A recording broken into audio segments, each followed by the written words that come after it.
नए वक्फ कानून के विरोध में बंगाल में छिड़ा घमासान अभी थमा भी नहीं कि अब हैदराबादी भाईजान ने तेलंगाना में ऐसी तकरीर दी है जिसने मुसलमानों को महीनों तक सड़क पर उतारने का इंतजाम कर दिया है।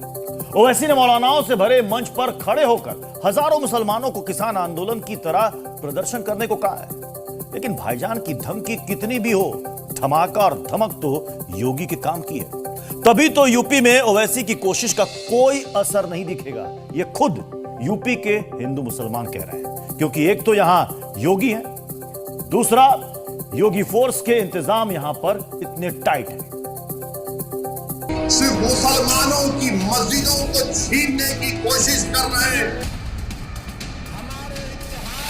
ओवैसी की धमकी, तुम मिट जाओगे, हम उनको बताना चाह रहे हैं कि हम झुकने वाले नहीं हैं। योगी का धमाका, अब वक्फ बोर्ड के नाम पर जमीनों पर कोई डकैती नहीं डाल सकता। वक्फ बोर्ड के नाम पर लड़ाई, अब हैदराबादी भाईजान की धमकी वर्सेस बुलडोजर बाबा के धमाका तक आ चुकी है। अबे हमने कहा ये बोर्ड क्या भूमाफिया बोर्ड हो गया क्या? नए वक्फ कानून के खिलाफ ओवैसी हैदराबाद में हजारों मुसलमानों के दम पर ललकार रहे हैं। इस कानून को तुमको वापस लेना पड़ेगा। यूपी में शांति बनाए रखने के लिए योगी कानून के इकबाल को बुलंद कर हुंकार भर रहे हैं। किसी बोर्ड के नाम पर लूट खसोट हमेशा के लिए लगाम लगाने का काम किया है। गड़बड़ करने वालों को कंट्रोल और कानून का पालन कैसे होगा, योगी राज में इसकी कोई टेंशन नहीं है। क्योंकि अफवाहबाजों पर लगाम कसना और कट्टरपंथियों का इलाज करना योगी बखूबी जानते हैं। यूपी में भड़काऊ ब्रिगेड की नहीं चलती। अगर कोई दंगे की साजिश रचता है तो उसे सबक सिखाना और बुलडोजर चलाना योगी फोर्स को अच्छे से आता है। आम मुस्लिम को इससे कोई लाभ नहीं मिला आज तक वक्फ बोर्ड के माध्यम से। अगर सरकार कोई भी काम उसमें पारदर्शिता लाती है और वो गरीब मुसलमानों के लिए, पसमानदा मुसलमानों के लिए, आम मुसलमानों के लिए अगर इसमें उसकी बेहतरी के लिए काम करना चाहती है तो इसमें बुराई क्या है? तो आम मुसलमान क्यों धरना प्रदर्शन करेगा उत्तर प्रदेश के अंदर? हमारा पहले कोई अस्तित्व नहीं था। पहली बार सरकार ने वक्फ बोर्ड में हमें शामिल किया है और ओवैसी के इस सांप्रदायिक एजेंडे को पूरी तरीके से बहिष्कार करने को तैयार है। कोई असर पड़ने वाला नहीं है। योगी ने सब कंट्रोल कर रखा है, लेकिन वक्फ बोर्ड की जमीन खोरी पर संसद से कानून बनाकर हंटर चला तो मौलाना ब्रिगेड और कुछ मुस्लिम नेताओं ने दूसरे राज्यों में हंगामा खड़ा कर दिया। कई प्रदेशों में लाखों मुसलमानों को सड़क पर ला दिया। बंगाल से लेकर कर्नाटक और तेलंगाना तक गैर बीजेपी शासित राज्यों में वक्फ कानून के खिलाफ प्रदर्शन हो रहे हैं। बंगाल के मुर्शिदाबाद में जमकर हिंसा भड़की। लेकिन अब all India Muslim personal law board की रैली में हैदराबादी भाईजान ने वक्फ कानून विरोधी गैंग को किसान आंदोलन की राह दिखाई है। तो इस कानून को तुमको वापस लेना पड़ेगा।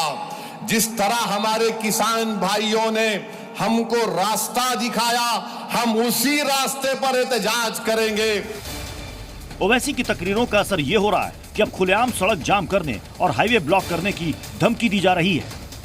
25 मई 2025 को जोहर की नमाज के बाद 2 बजे से 2:30 बजे तक ह्यूमन चेन बनाना है, इंसानी जंजीर बनाना है। और इस इंसानी जंजीर के जरिए से जिसमें मर्द भी होंगे, खानदान के सारे अफराद रहेंगे। बहुत संजीदगी के साथ, व्यवस्था के साथ ऐसे लोगों का इलाज करना पड़ेगा, क्योंकि ये औरंगजेब की औलाद कभी सुधर नहीं सकती। विरोध की चिंगारी को भड़काने में लगी ओवैसी ब्रिगेड यूपी में कामयाब नहीं हो पाएगी, क्योंकि यहाँ योगी हैं। तभी तो ममता के बंगाल में हिंसक प्रदर्शन हुए, लेकिन योगी के राज्य में शांति है। सिद्धारमैया के कर्नाटक में भीड़ सड़कों पर निकली, लेकिन यूपी में सन्नाटा है। रेवंत रेड्डी के तेलंगाना में हजारों की भीड़ जमा हुई, लेकिन बाबा का सूबा शांतिपूर्ण है। जानते हैं वक्फ गैंग ने यूपी को टारगेट क्यों नहीं किया? क्योंकि योगी फोर्स कट्टरपंथियों का इलाज करना जानती है। वो कैसे, तो समझिए।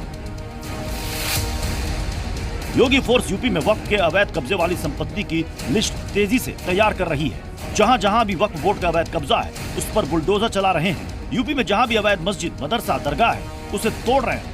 यूपी में बंगाल जैसी हिंसा ना हो, उसके लिए योगी फोर्स ने पहले से ही तैयारी कर ली है। काली पट्टी बांधकर प्रदर्शन करने वालों को 2-2 लाख के नोटिस थमा दिए गए हैं। इसी सख्ती का असर है कि यूपी में वक्फ विरोधियों की कोई भीड़ अब तक सड़कों पर नहीं उतरी है। ये कलकत्ता नहीं है, ये यूपी है। यहाँ के मुखिया योगी आदित्यनाथ जी बाबा जी हैं।